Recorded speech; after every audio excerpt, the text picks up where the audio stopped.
Antes de comenzar, solo quiero pedir una cosa sencilla. Comenta desde dónde estás viendo. Siempre tengo curiosidad por saber hasta dónde llegan estas historias. Y si este tipo de relato te toca de alguna forma, ya deja tu like y suscríbete al canal. A veces, una historia real puede cambiar más que 1000 sermones. Mi nombre es Miguel Hernández. Fui sacerdote por 53 años. Hoy tengo 71 y escribo esto desde un cuartito estrecho en un asilo cerca del centro de Guadalajara. Tengo un colchón que cruje, una cruz de madera sin cuerpo y un silencio que grita conmigo desde que desperté a la vida. Ya no estoy aquí para defender ninguna institución, tampoco quiero lástima. Solo quiero contar la verdad antes de que mi corazón se detenga por completo. Y la verdad es esta: no todos los que usan sotana sirven a Dios. Y yo fui uno de ellos. Nací en un pueblo de barro y maíz cerca de Zapopan, en el profundo Jalisco. Mi padre era zapatero, hombre de pocas palabras y muchas callosidades. Mi madre, Carmelita, era de esas mujeres que se arrodillaban en la tierra para rezar y se levantaban con pan en las manos. La fe era lo que nos sostenía, incluso cuando faltaba el arroz. A los 11 años, comencé a ayudar en la misa de la parroquia. El padre Olmos, un viejo que olía a velas y menta, fue el primero que dijo que tenía vocación. Y creí, porque quería servir, quería hacer el bien. Entré al seminario a los 15 años. Todo era muy austero, casi militar.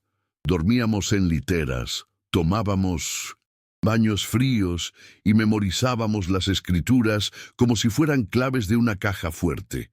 Pero en medio de la rigidez había algo bonito, la certeza de estar en un camino limpio, recto, orientado hacia algo mayor.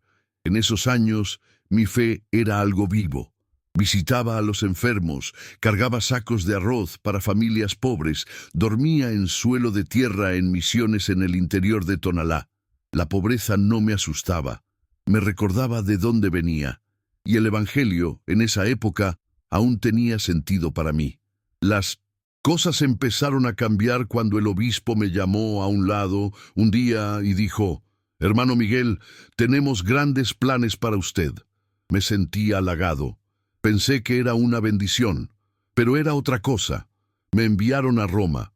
Dijeron que tenía capacidad jurídica y que sería bueno estudiar derecho canónico.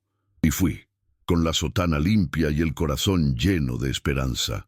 Pero Roma me quebró por dentro, poco a poco. Allí descubrí que el cielo era un lugar con pasillos de mármol, té servido en plata y palabras bonitas que escondían cuchillos. Aprendí latín jurídico, sí, pero también aprendí a callar, a ignorar, a fingir que no vi. La iglesia es más grande que nuestros escrúpulos, me decía un monseñor italiano cada vez que levantaba la mano para cuestionar algo.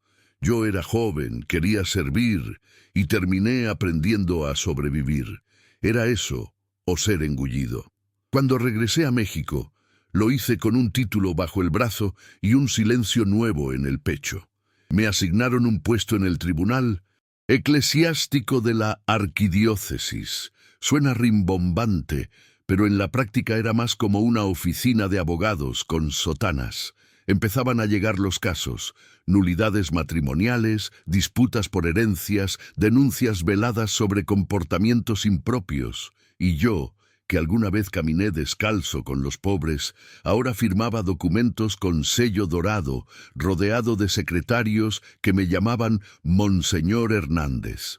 Al principio me sentí importante, como si mi esfuerzo de años estuviera siendo recompensado, pero esa sensación se volvió amarga, porque el poder no se siente como luz, se siente como sombra que acaricia.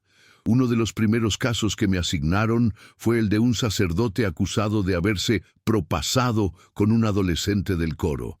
El lenguaje que usaban era siempre suave, casi delicado.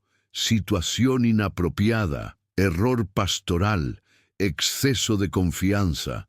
Pero cuando pedí leer la declaración original del muchacho, sentí que algo en mí se rompía. No había ambigüedad. Era abuso, y era brutal. El padre, cuyo nombre me reservo solo por respeto a quien lee, había forzado al chico 3 veces en el confesionario, y aún así mis superiores me indicaron que debíamos resolverlo internamente. Le dieron un retiro espiritual y lo reubicaron a una comunidad rural. Yo firmé los papeles, con la mano temblando, pero los firmé, y esa noche, por primera vez en mi vida, no pude mirar al crucifijo sin sentir vergüenza. Poco a poco, ese tipo de situaciones se volvió rutina. Empresarios que compraban indulgencias con donativos, políticos que usaban la iglesia para legitimar sus campañas, sacerdotes que vivían con lujos que ni los ricos de mi pueblo conocerían. Yo empecé a justificarlo todo con frases que me habían enseñado en Roma. Hay que pensar en el bien mayor. Los escándalos hacen más daño que los pecados. Dios ve el corazón, no las apariencias.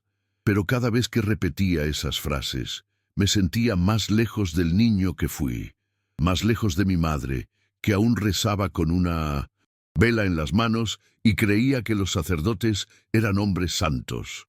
La cúspide de mi desconexión llegó con una llamada telefónica. Era un caso sensible, me dijeron. Patricia, una joven catequista, había quedado embarazada de un sacerdote muy popular, conocido por sus homilías emotivas y su carisma mediático. La arquidiócesis estaba preocupada, no por Patricia ni por el bebé, sino por el escándalo. Me enviaron a hablar con ella, me dieron una línea clara. Debía convencerla de que abortara. Me prometieron que todo se resolvería con discreción, que ella recibiría apoyo económico, que era lo mejor para todos. Acepté la misión. Fui a su casa con traje formal y palabras envueltas en celofán.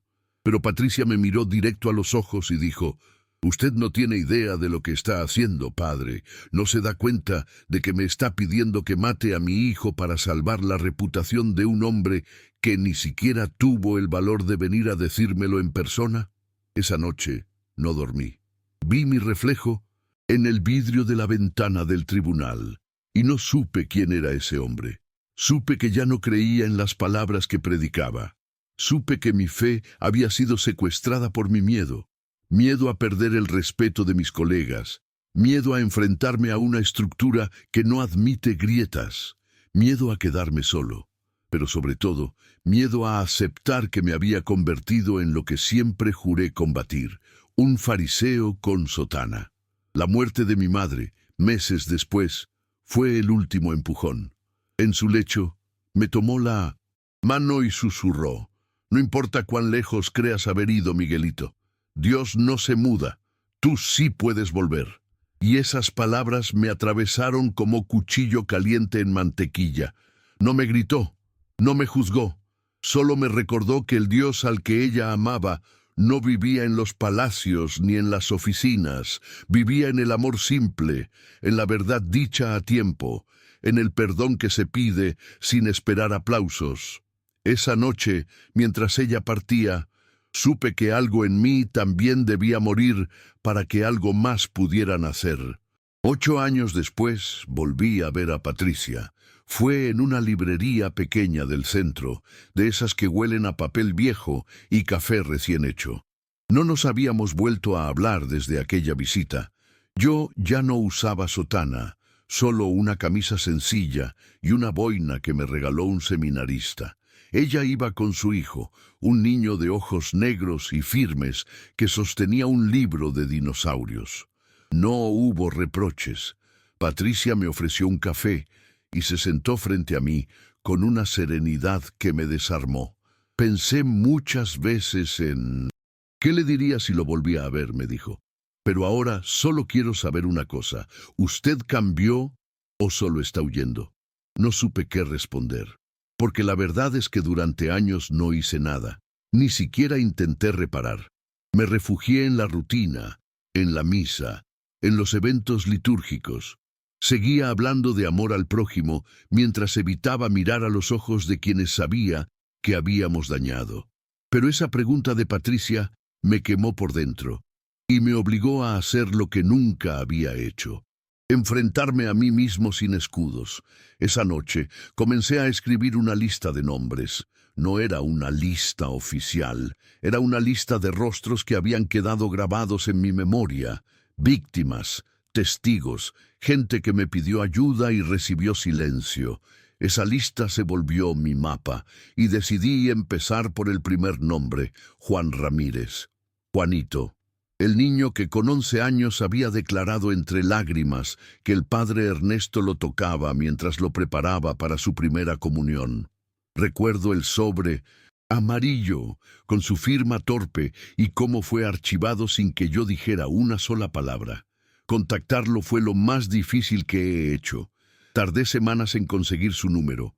Lo llamé desde un teléfono público. Le dije mi nombre y esperé el silencio. Y luego su voz. «Usted quiere pedirme perdón, ¿verdad?» Me quebré. Lloré sin aire. No porque me perdonara, sino porque me reconocía, porque no me borró de su historia.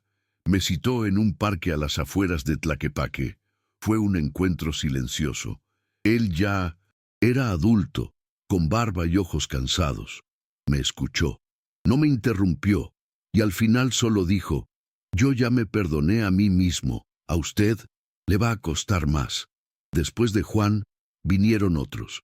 Algunas puertas se cerraron, algunas miradas me escupieron sin palabras, y lo entiendo, porque lo que hicimos, lo que permitimos que pasara, no se borra con una disculpa ni con un rosario.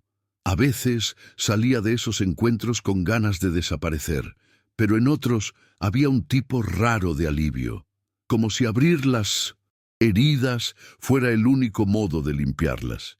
En cada conversación me quitaba un pedazo del Miguel institucional y quedaba el Miguel humano, el que alguna vez creyó que podía servir sin traicionar su conciencia.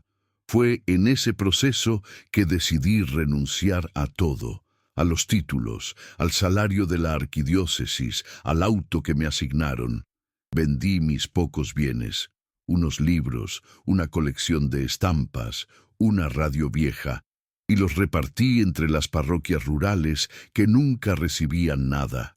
Me fui a vivir a el cuarto que me ofrecieron en una casa de retiro de las Hermanas de San Vicente. Ahí aprendí a cocinar arroz sin que se pegara, a coser botones y a sentarme en silencio sin mirar el reloj. Nadie me pedía homilías. Nadie me llamaba padre. Y por primera vez eso no me dolía, me liberaba. Y fue entonces que escribí la carta, 5 páginas a mano, sin adornos, con nombres, fechas, lugares, no para acusar a otros, yo no soy juez, sino para confesar lo mío, para dejar un registro, para que nadie diga después que no sabíamos. La entregué a un periodista local que conocía desde joven, la subieron a internet y en menos de un día se volvió viral. Algunos me llamaron traidor, otros héroe. La mayoría no supo qué pensar, pero yo sí supe, porque una semana después recibí una carta por debajo de la puerta. Era de Juan Ramírez. Solo decía, «Gracias, ahora sí puedo dormir». Las semanas siguientes fueron un torbellino. Me llamaron de radios, periódicos, incluso de programas de televisión. Querían que diera entrevistas, que repitiera lo que ya había dicho, que diera nombres más grandes, más jugosos. Pero yo no quería espectáculo. No quería convertirme en el protagonista de una película de redención. No soy un mártir, solo un hombre viejo que se cansó de mentir. Rechacé todas las invitaciones, excepto una, la de un grupo de estudiantes de teología que me escribió una carta larga, con preguntas sinceras, sin morbo. Me senté con ellos en un salón modesto, rodeado de pupitres de 1908. Madera y aire tibio, y por primera vez en años hablé con libertad, no como autoridad, como testigo. Algunos curas que fueron mis amigos dejaron de saludarme. Uno me escribió un mensaje que decía, «Miguel, qué tristeza que termines tu carrera así, escupiendo el plato que te dio de comer». Yo no respondí, porque ese plato no me dio de comer. Me dio miedo, poder y vergüenza. El pan que me alimentó de verdad fue el de mi madre, el de los campesinos que compartían tortilla con sal cuando yo los visitaba en sus casas. Ellos sí me enseñaron lo que era el cuerpo de Cristo, no lo que aprendí en los pasillos brillantes de la curia. Una tarde salí a caminar por el centro de Guadalajara. Me senté en una banca, con un cuaderno en la mano, y empecé a escribir oraciones simples, no liturgias, oraciones. Gracias por no dejarme morir ciego, escribí. Perdón por haber usado tu nombre para justificar mis miedos. Sentí una paz que no venía de ningún dogma. Venía de saber que ya no tenía que defender ninguna estructura, que podía vivir con poco pero con verdad. Me sentí ligero, no feliz, no santo, solo un poco más vivo. Algunos días son más difíciles que otros. Hay mañanas en las que me despierto con el recuerdo de todos a los que no pude pedir perdón, otros en los que dudo si valió la pena. Pero entonces recibo una visita inesperada, una madre que perdió a su hijo, un joven seminarista confundido, un exmonaguillo que solo quiere hablar, y vuelvo a entender que mi función ahora no es predicar desde un púlpito, sino escuchar sin máscaras. A veces eso basta, a veces eso es todo. Una de las visitas que más me marcó fue la de una mujer mayor, Rosalía, que vino desde Tepatitlán solo para decirme: «Padre, yo sé que usted falló, pero también sé que tuvo el valor de hablar, y eso ya es más de lo que muchos harán en toda su vida». Me regaló un rosario hecho con semillas y me abrazó fuerte, como si nos conociéramos desde siempre. Esa tarde lloré en la capilla del asilo, pero no fue llanto de culpa, fue alivio, como si, al fin, pudiera arrodillarme sin representar ningún personaje. Poco a poco empecé a rezar otra vez, no como antes, repitiendo fórmulas, sino desde adentro. Rezaba en la cocina mientras pelaba zanahorias, en la cama antes de dormir, mientras escuchaba a los ancianos del asilo contar las mismas historias de siempre. Descubrí que Dios no estaba esperándome en la perfección, sino en el intento humilde de volver. Que el silencio ya no era castigo, sino una forma de estar acompañado. Aprendí a escuchar sin defenderme, a vivir sin títulos, a morir un poco cada día, para que algo nuevo pudiera nacer. El asilo donde vivo no es lujoso. Las paredes son de yeso agrietado, la comida es tibia y sin sal, y los pasillos huelen a alcanfor y a oraciones viejas. Pero hay algo en este lugar que nunca sentí en los palacios eclesiásticos: sinceridad. Aquí nadie finge. Los viejitos lloran cuando extrañan a sus hijos, se enojan cuando les sirven frijoles fríos, y se ríen con carcajadas que no están entrenadas para agradar a nadie. Es un lugar honesto, y yo necesitaba eso. Después de tantos años cuidando apariencias, necesitaba ver la humanidad sin maquillaje. Mi compañero de cuarto se llama Don Rogelio. Tiene 89 años. Trabajó toda su vida como relojero en Tepic y tiene Parkinson en las manos, pero aún recuerda los nombres de todos sus nietos. Todas las noches me cuenta la misma historia: cómo se enamoró de su esposa porque ella sabía cambiar una llanta, sin ensuciarse el vestido. Me la ha contado más de 20 veces y aún así cada vez le encuentro algo nuevo. Él dice que yo hablo bonito, pero que tengo los ojos de alguien que ha visto cosas feas. No se equivoca. A veces me mira en silencio, como si entendiera que no necesita preguntarme nada. Solo estar ahí, compartiendo el aire, ya es suficiente. La rutina aquí es simple. Nos levantamos a las 6, tomamos café con pan duro, caminamos por el patio si el cuerpo lo permite, y luego cada uno se pierde en sus pensamientos. Algunos rezan, otros miran la tele sin volumen. Yo escribo. Tengo una libreta azul donde anoto cosas que no quiero olvidar. Olores, nombres, sensaciones. Hace poco escribí: el silencio de un niño abusado es más fuerte que 1000 campanas de iglesia. Lo escribí porque no quiero olvidarlo, porque me niego a volver a fingir que no lo escuché. Una vez al mes nos visita una enfermera joven llamada Mariana. Ella no sabe nada de mi pasado y eso me da un respiro.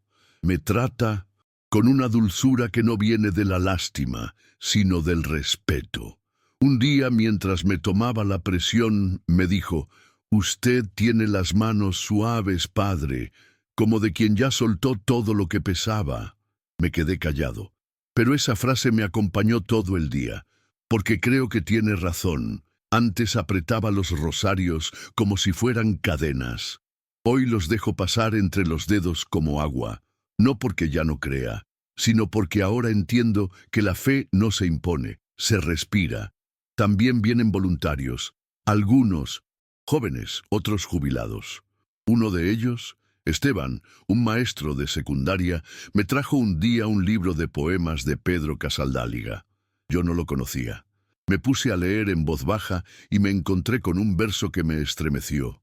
No basta con ser buenos, hay que ser justos y valientes y sembradores de esperanza. Ese día cerré el libro con lágrimas en los ojos, porque entendí que yo no había sido ni justo ni valiente, y que tal vez ya no podría sembrar mucho, pero al menos podía dejar de ser cómplice del silencio.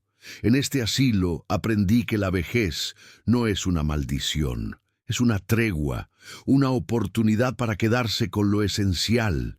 Ya no me importan las visitas del obispo, ni los homenajes, ni los títulos. Me importa que don Rogelio tenga con quien hablar. Me importa que la señora Lupe, que perdió la memoria, aún sepa rezar el Padre Nuestro cuando le tomamos la mano. Me importa que mi historia sirva para algo, aunque sea para que alguien, en algún lugar, se atreva a decir la verdad, antes de que sea demasiado tarde. Cuando yo tenía 24 años y recién me había ordenado sacerdote, hubo una noche en que caminé más de 3 horas por un camino de tierra para llevarle la comunión a una mujer moribunda. Era la abuela de un campesino que venía a misa cada domingo sin falta. Cuando llegué, ella ya no podía hablar, pero al ver la hostia en mi mano, rompió en llanto. Me tomó los dedos con una fuerza que no esperé, y murmuró, con la voz apenas viva: «Gracias por venir, padre». Pensé que me moriría sola. Esa fue la primera vez que sentí que ser cura tenía sentido, no por la liturgia, por el acto, por la presencia, por el amor. Años después, cuando me ofrecieron un puesto en el consejo pastoral de la arquidiócesis, dejé de hacer esas visitas. Me volvía un hombre de oficina, con horario, chofer y secretaria. Ya no conocía los nombres de los enfermos, ni el olor de los cuartos pequeños donde la fe respira sin adornos. Me alejé. Me convencí de que ayudaba desde arriba, que mi trabajo era estratégico, estructural, para el bien mayor. Pero hoy sé que esa fue una excusa cobarde, porque el bien mayor no puede existir si olvida al más pequeño. Y yo los olvidé. Me olvidé incluso de mí mismo. Aquí en el asilo no hay jerarquías. Nadie importa más que otro. Don Emiliano, que fue panadero, duerme a metros de don Arturo, que fue catedrático de Derecho. Todos necesitamos ayuda para caminar. Todos lloramos por las noches. Todos queremos que alguien nos escuche cuando el día termina. Y en eso he redescubierto la vocación que perdí. No en el púlpito, sino en los pasillos. No en los discursos, sino en las conversaciones simples. Rezar con alguien que tiene miedo a dormir. Cantar una canción para calmar a una mujer con Alzheimer. Esas son mis nuevas homilías. Me ha costado mucho aceptar que viví engañado. No porque otros me engañaran, sino porque yo también participé del autoengaño. Elegí callar cuando debía hablar. Elegí proteger mi puesto cuando debía renunciar. Y lo más duro de todo, elegí el prestigio sobre la verdad. Por eso, cuando escribí la carta pública, no lo hice como un acto heroico. Lo hice porque ya no podía seguir respirando si no lo decía. Era eso, o seguir muriendo en vida. A veces me preguntan si aún creo en la iglesia, y mi respuesta es compleja. Creo en la comunidad que se reúne en una banca de madera a compartir pan. Creo en las madres que enseñan a rezar con lágrimas. Creo en los curas que dan su vida en silencio, lejos de las cámaras. Pero no creo más en la Iglesia como maquinaria de poder, como institución obsesionada con el control y la apariencia, porque esa Iglesia me hizo cómplice. Y aunque hoy me haya soltado de sus redes, las marcas en mi conciencia siguen ahí. El otro día, una joven enfermera me preguntó si volvería a ser sacerdote si tuviera la oportunidad de comenzar de nuevo. Me quedé pensando largo rato, y le respondí algo que ni yo sabía que llevaba dentro. Sí, pero esta vez me quedaría con los pobres. Esta vez no aceptaría trajes caros ni viajes a Roma. Esta vez buscaría parecerme más a Jesús que al Vaticano. Ella me sonrió como quien escucha algo simple pero verdadero. Y esa sonrisa me acompañó el resto del día, como una señal silenciosa de que todavía hay tiempo para aprender.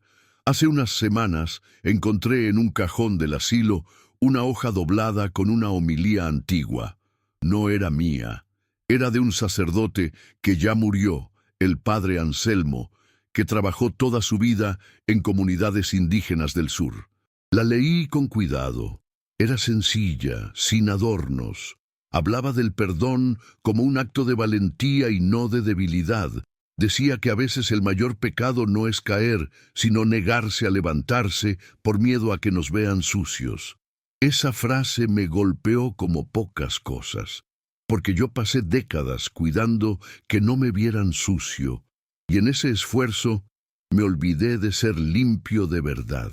Recordé todas las veces que subí al altar con discursos vacíos, escritos para complacer a obispos o congraciarme con políticos.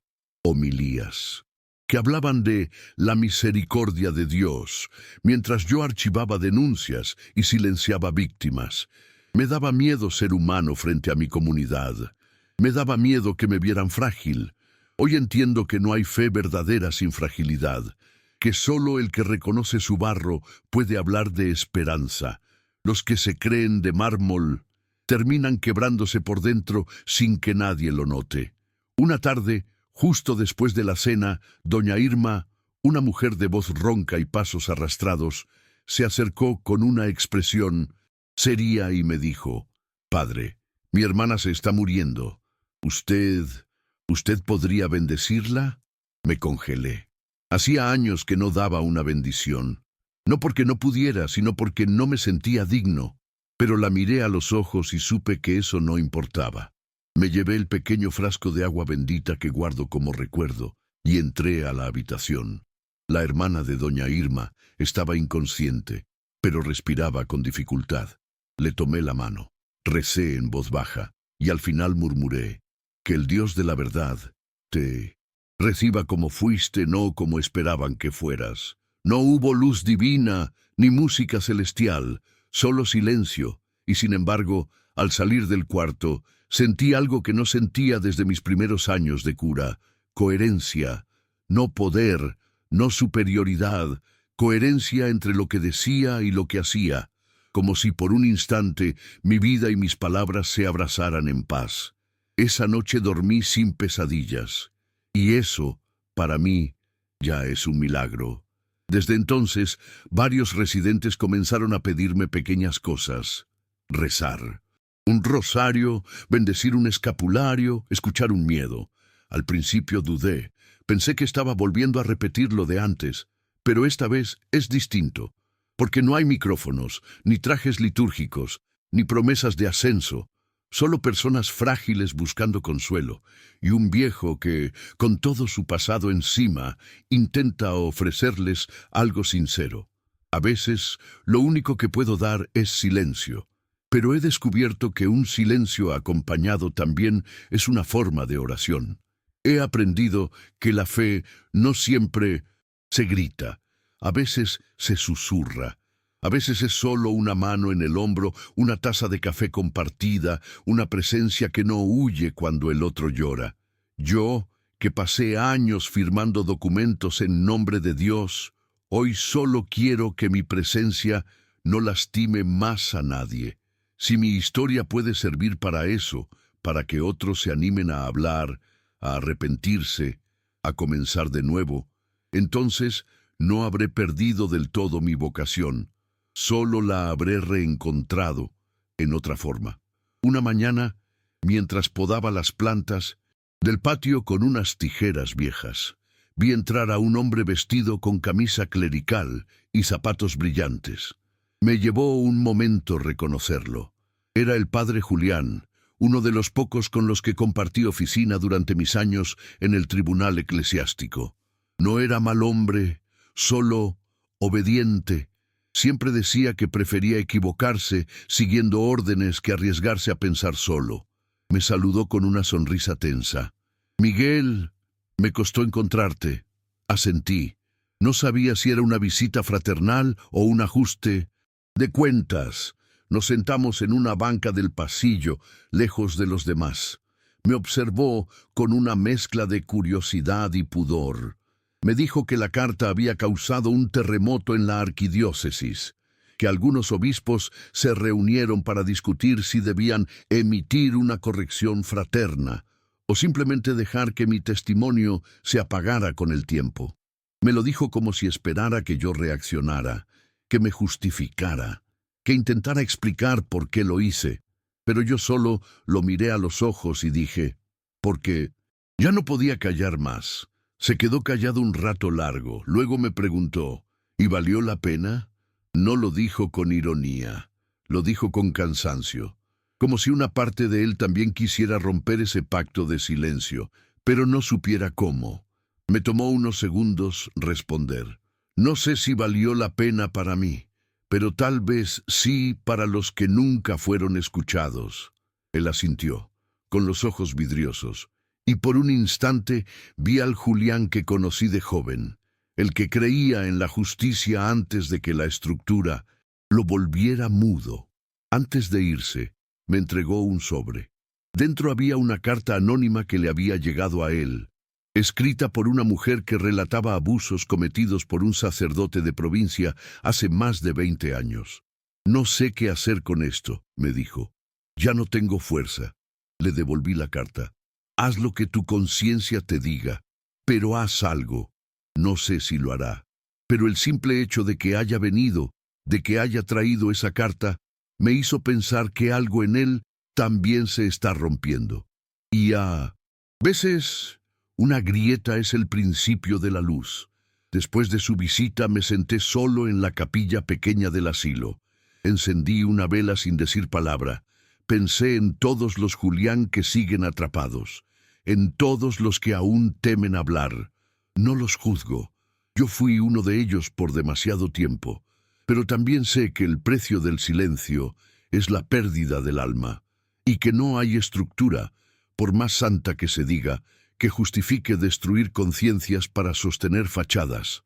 Desde entonces he rezado más por ellos que por mí, por los que aún están en las oficinas, firmando papeles con los ojos cerrados, por los que escuchan denuncias y las archivan en nombre del bien mayor. No los odio, no quiero venganza, solo quiero que un día, antes de que sea tarde, se atrevan a ver a quienes silenciaron, y que al menos una vez en la vida se pregunten si Dios realmente les pidió eso, o si simplemente obedecieron a hombres con miedo. Hay una historia que nunca conté, ni en la carta, ni en las entrevistas, que rechacé, ni siquiera a Patricia o a Juan, una historia que no tiene nombre propio, pero que me persigue desde hace décadas. En 1997 llegó a nuestras manos una denuncia escrita a mano por un padre de familia. Hablaba de su hija, una niña de 7 años que decía haber sido tocada por un sacerdote durante el catecismo. No dio más detalles, solo decía: «No quiero que la iglesia lo destruya, solo quiero que me digan si mi hija está mintiendo». El documento se perdió, o mejor dicho, lo hicimos desaparecer. Uno de los monseñores que lo leyó dijo: «Esto no tiene fundamento legal ni intención formal de denuncia, no requiere seguimiento». Y yo estuve ahí, escuché eso, y no dije nada. Esa niña, cuyo nombre nunca llegué a saber, se convirtió para mí en una figura fantasma. No sé si su padre insistió, no sé si alguien más lo escuchó, pero sé que yo no lo hice. Y por eso, cada vez que una niña me sonríe en el asilo o en la calle, siento una punzada en el pecho, porque esa sonrisa no me pertenece. A veces imagino qué habría pasado si yo hubiera hecho algo, una llamada, una visita, una sola palabra. Tal vez la historia habría sido distinta. Tal vez ella habría crecido sabiendo que alguien le creyó, que alguien, dentro de esa estructura fría y vertical, tuvo el coraje de ver su dolor. Pero no lo hice, elegí no mirar, y esa omisión me pesa más que muchas de mis acciones, porque no hacer también es hacer. Le he escrito una carta, nunca la enviaré, porque no sé a quién va dirigida, pero la tengo guardada en mi libreta azul. Dice: perdóname por no haber escuchado tu grito, perdóname por haber creído que proteger una institución era más importante que proteger tu alma. No sé dónde estás, no sé si aún vives, pero si alguna vez dudas de tu valor, quiero que sepas que yo sí creo en ti, que siempre debí hacerlo. Esa carta no me absuelve, no busca alivio, solo quiere poner en palabras lo que durante años fue silencio. A veces, en las noches más frías, me levanto, la leo y vuelvo a acostarme, no para dormir tranquilo, sino para recordar por qué estoy aquí, por qué decidí quedarme en este rincón de Guadalajara, entre paredes despintadas y rezos entrecortados, porque ya no quiero ser cómplice de la oscuridad, aunque sea tarde, aunque ya no pueda reparar, aunque todo lo que me quede sea escribir cartas sin destino. Y tal vez, solo tal vez, esas cartas, esas palabras honestas, algún día lleguen a alguien, no a quien debía haber protegido, pero sí a otro, a un joven que duda, a una mujer que fue silenciada, a un seminarista que comienza a ver las grietas en el mármol. Y si eso ocurre, si una sola persona se anima a alzar la voz por haberme leído, por haberme escuchado contar la verdad sin adornos, entonces tal vez, en medio de tanta ruina, aún quede algo digno en este viejo sacerdote. La vida aquí se ha vuelto lenta, pero no vacía. Mis días se parecen entre sí. El mismo café, los mismos pasos cortos por el patio, las mismas oraciones que repito no por costumbre, sino por necesidad. Pero en esa repetición, en esa sencillez, he encontrado algo parecido a la paz. No es una paz brillante ni gloriosa, es una paz humilde, como la de quien acepta que ya no puede cambiar el pasado, pero sí puede elegir no volver a negarlo. Hace poco, un joven seminarista vino a visitarme. Se llama Tomás. Había leído mi carta gracias a un blog de teología crítica. Me dijo que estuvo a punto de abandonar su vocación por el cinismo que veía a su alrededor, pero que, al leerme, entendió que reconocer los errores no destruye la fe, la purifica. Me abrazó al irse, como si ese gesto sellara un pacto entre generaciones. Yo no le prometí que todo sería fácil, solo le dije: cuida tu conciencia más que tu reputación. A veces me piden que dé charlas, que participe en foros, que escriba más, pero no lo hago. No porque no tenga que decir, sino porque aprendí que las palabras no siempre cambian a las personas. Lo que cambia es el ejemplo, el testimonio. Y yo ya dije lo que tenía que decir. Ahora, mi única tarea es vivir con coherencia estos últimos años. Ser presencia, ser oído, ser, al fin, discípulo, aunque haya tardado toda una vida en entender qué significaba eso. El otro día, una enfermera me encontró dormido con el rosario entre las manos y me dijo, en broma: ¿ya se estaba despidiendo, padre? Sonreí. No tengo miedo a morir. No después de haber enfrentado lo que más temía, mi propia verdad. Si algo aprendí en este camino es que la muerte no da tanto miedo cuando uno se reconcilia consigo mismo. Lo que realmente asusta es vivir negando lo que somos. Yo lo hice muchos años. Y eso sí fue una especie de muerte lenta. A veces me imagino el momento final.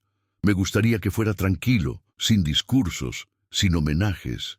Tal vez con una vela encendida, el canto de alguna anciana en el pasillo y una oración sencilla en los labios. No quiero lápidas con títulos. Quiero que si alguien alguna vez menciona mi nombre, diga solo: fue un hombre que intentó reparar lo que rompió. Nada más, nada menos. He dejado todo en orden, mis papeles, mis notas, mi libreta azul. Incluso escribí una pequeña carta final dirigida a quien la encuentre. No temas ver lo que has hecho. Teme no hacer nada al respecto. Es mi última homilía, escrita sin ambón ni púlpito, solo tinta, papel y silencio.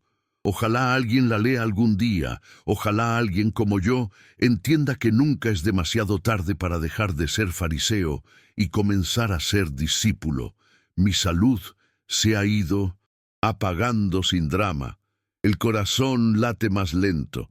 Las piernas ya no responden como antes, pero la mente sigue viva. Y eso me basta, porque con cada recuerdo, con cada memoria dolorosa que ya no oculto, siento que estoy volviendo a nacer en otra piel, una más honesta, una más frágil pero más real. No me considero ejemplo de nada, solo testimonio de lo que ocurre cuando uno deja que el poder lo envenene, cuando uno cambia el evangelio por conveniencia. Pero también soy prueba de que el corazón puede volver a abrirse, que la fe, incluso después de años de hipocresía, puede respirar otra vez, si uno se atreve a quitarle el disfraz. En estos últimos días, he rezado menos palabras y sentido más. Ya no le hablo tanto a Dios, solo me siento a su lado, como un hijo que no necesita explicar, solo estar. A veces, cierro los ojos y recuerdo a todos los que lastimé, y en lugar de castigarme, los abrazo en mi memoria, como si eso pudiera darles un poco de descanso, y a mí un poco de redención. Si alguien llega hasta aquí leyendo esto, solo quiero decirle: no esperes a estar viejo para decir la verdad, no esperes a que la vida te arrincone, no esperes a que todos te abandonen. La verdad, cuando se dice tarde, no borra el daño, pero puede abrir una puerta. Y a veces esa puerta es todo lo que una persona necesita para volver a respirar. Yo ya no sirvo a la iglesia como institución, pero tal vez sirvo a la verdad como valor, y si algo puedo dejar como herencia, es esto: no hay sotana, ni encargo, ni tradición que justifique el silencio frente al sufrimiento. Si tienes que elegir entre obedecer órdenes o escuchar al que llora, escucha al que llora. Mi nombre es Miguel Hernández. Fui sacerdote durante más de medio siglo. Fui cómplice, fui cobarde, fui orgulloso, pero también decidí hablar, y aunque lo hice tarde, lo hice de verdad. Hoy vivo en un rincón olvidado de Guadalajara. No tengo nada, pero ya no tengo miedo. Y eso, para mí, es el primer milagro de toda mi vida.